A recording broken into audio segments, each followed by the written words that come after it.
Sailing unlimited. Hello, Americans. This is Orson Welles. This radio show comes to you from the builders of Lockheed and Vega Aircraft.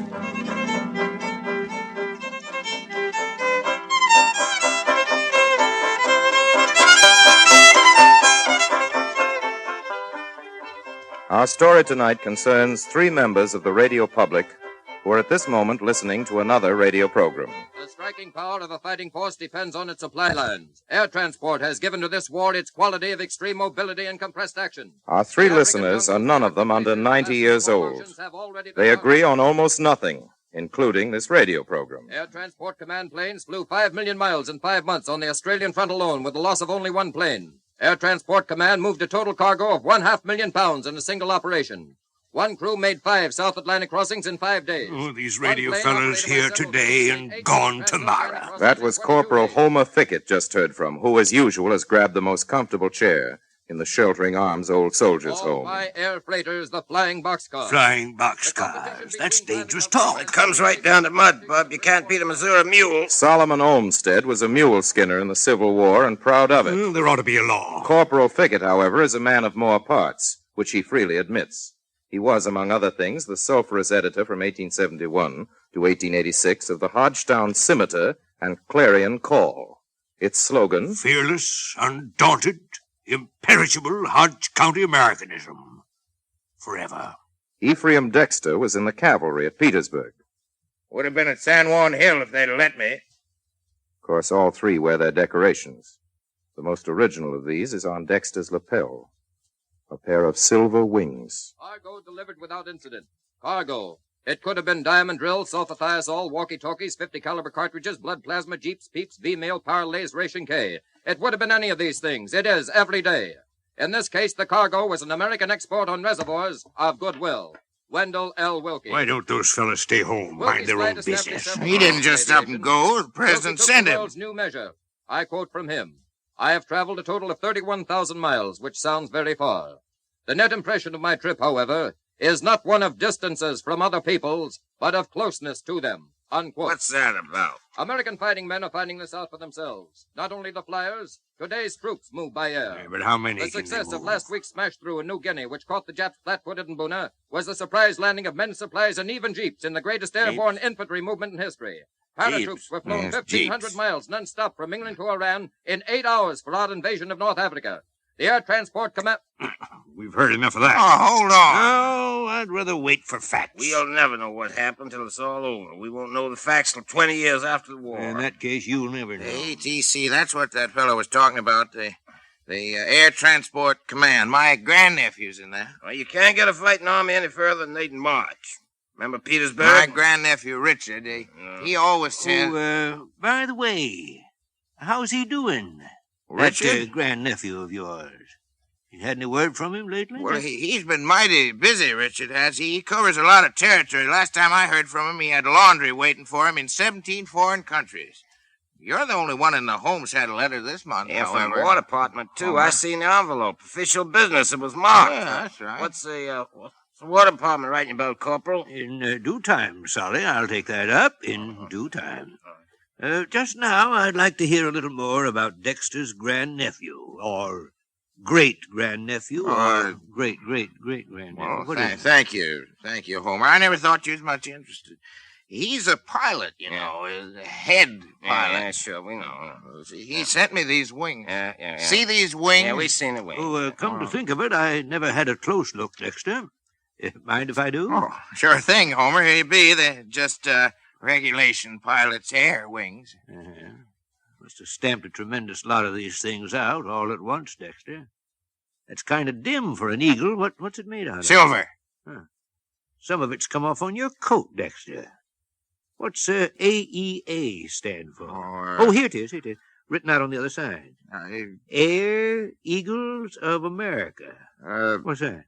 That's from back there before he was in the Air Transport Command. The Air Eagles of America. The Flying Tigers, all the same outfit. Wasn't it your nephew got you started making those toy airplanes? Model airplanes.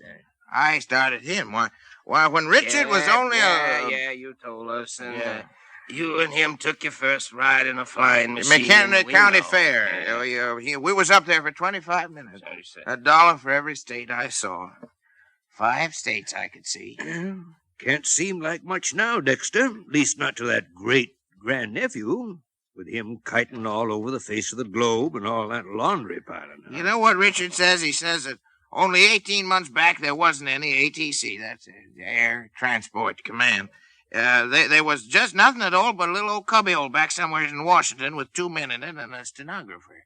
And now look. Look at what? Look at what? Look at the map. What map? Well, I'll draw it for you. Here's us and here's them. Yeah, that's supposed to be Europe. Here's Asia, and they're flying all over. This way to Alaska, to China and Russia like this way to Greenland and Iceland and England, down off there from Brazil to Egypt and India and Africa and Hawaii, out this way in Australia and the South Sea Islands. You heard what the radio said. They're going everywhere, carrying everything, right up in the air, everything. How do you know? Well, all the planes we make in this country, 1/5 of them is carrying things. The airplane manufacturers is planning them big enough now to tote 100 tons. Where'd you get them figures? Oh, nowhere, Sally. He's just making them up. I copied them right out of the airplane magazines. Got the figures right here. Them aviation magazines my nephew Richard give me a subscription. Hey, take that hospital burned up in Nome, Alaska. What about all it? they did was order a new one, and less than 2 days afterwards we got it. Their beds and all less than 2 days by air. And then some boys out in the Pacific Ocean needed some music, and we flew them a whole piano all the way to the South Sea Islands. Pianos, ukuleles, hot and cold running water, soda fountains on the beach, jitterbugging under the cocoa palms. That's where our taxes go, by jings. Mandolins and soda pop. Fustest with the mostest piano music. La-dee-da. Easy. By Easy there, jings, Corporal. there's Oh, my next letter to the papers. no. Foreign wars, foreign ways. America's good enough for me. Ought to be good enough for any good American. Hodge County's good enough for any American. Nobody knows who's fighting where. That's what your airplanes done to it. Ah. Started with the automobile. Jeeps. Oh, all started with the automobile. How about the locomotive? How about the steamboat? How about the horse and buggy? Why don't you write a letter to the horse and the wheel? Get after the fella invented that one. We'd be better off in the trees, wouldn't we, Solly, eating each other? And Corporal Fickett, if you don't think my nephew's a good American, if you think he don't know where he's fighting and who he's fighting and Well, for hold what? on. Who ain't a good American? Just Easy, who? Doctor, I don't easy, like Solly. to hear that kind of talk. About your nephew, Dexter, your grandnephew, I Yes? believe you said it was, the airplane pilot and the flying tiger with all that laundry. Oh, well, what about him? What about him? What about him indeed? What about those silver wings you're wearing? The AEA, isn't it? The American Eagles of the Air. The Air Eagles of America. I have a communication from the War Department. And a box top from a well-known breakfast food. Which shall I read first, Dexter? Oh, well, either one. Either one, as far as I'm concerned. The communication from Washington. Here's the gist of it, Solly. There is no Richard Dexter. Now, as to the box top. You will recognize the label of a popular health cereal. It bears a printed invitation. I will read it. Quote, Boys, 8 to 12, enlist. Be a real live aviator. Win your wings. Here's what you get. The AEA secret codebook, your stratosphere helmet, a pilot's logbook, and this handsome pair of official silver wings. Send in this box top and 24 others just like it, and we will enroll you with full privileges. Yours for happy landings in the AEA, the Air Eagles of America. Unquote. Well, Sally, I guess it's bedtime. First thing I want you to get straight is, I didn't steal them box tops. I paid for them. About these wings. I never said I won them I said they was his. Richard's.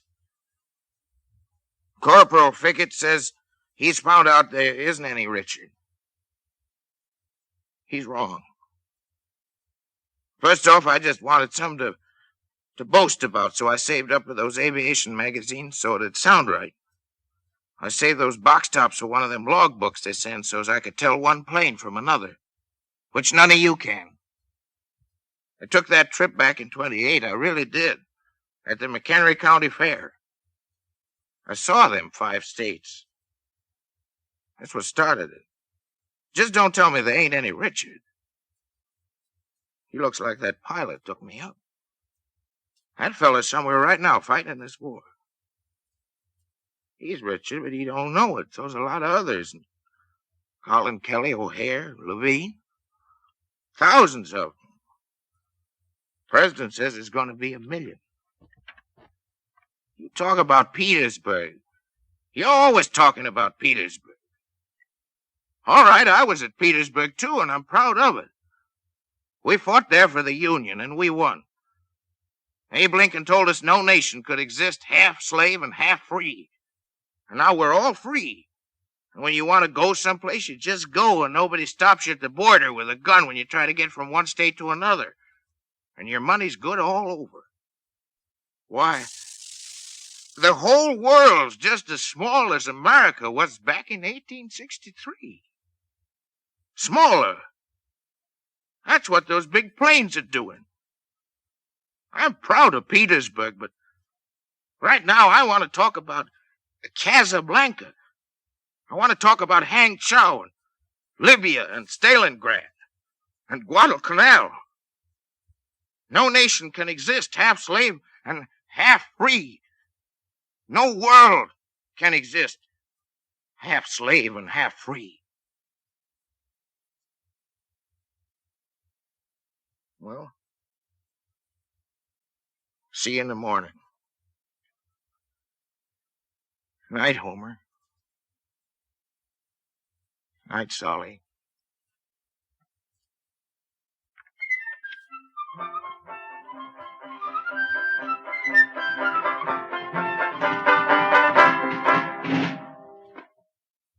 Well, it's the end of our story. Today, the Air Transport Command of the United States Army flies well-marked military highways of the air. Well-marked, some of them, by pioneers like Kingsford Smith and Post and Hughes and Wilkins and Matten, who flew Lockheeds. We're very proud of that history, proud of that contribution to the safety of today and tomorrow. From the experience of which have come the Lockheed Hudson and Vega Ventura bombers and the P-38 Lightning, the world's fastest fighter. Next week, we're going to do a program about the navigator, an important man in an airplane. In our show tonight, the cast was all star and all Mercury. Joseph Cotton was Solomon Olmsted. Ray Collins was Homer Fickett, and Dexter was played by your obedient servant. Please join us next week. Till then, good night, Americans.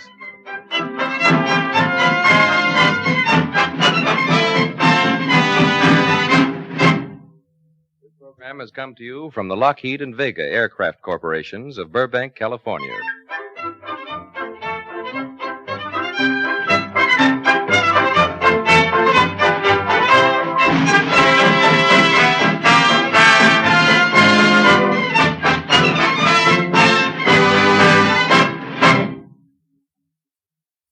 This is the Columbia Broadcasting System.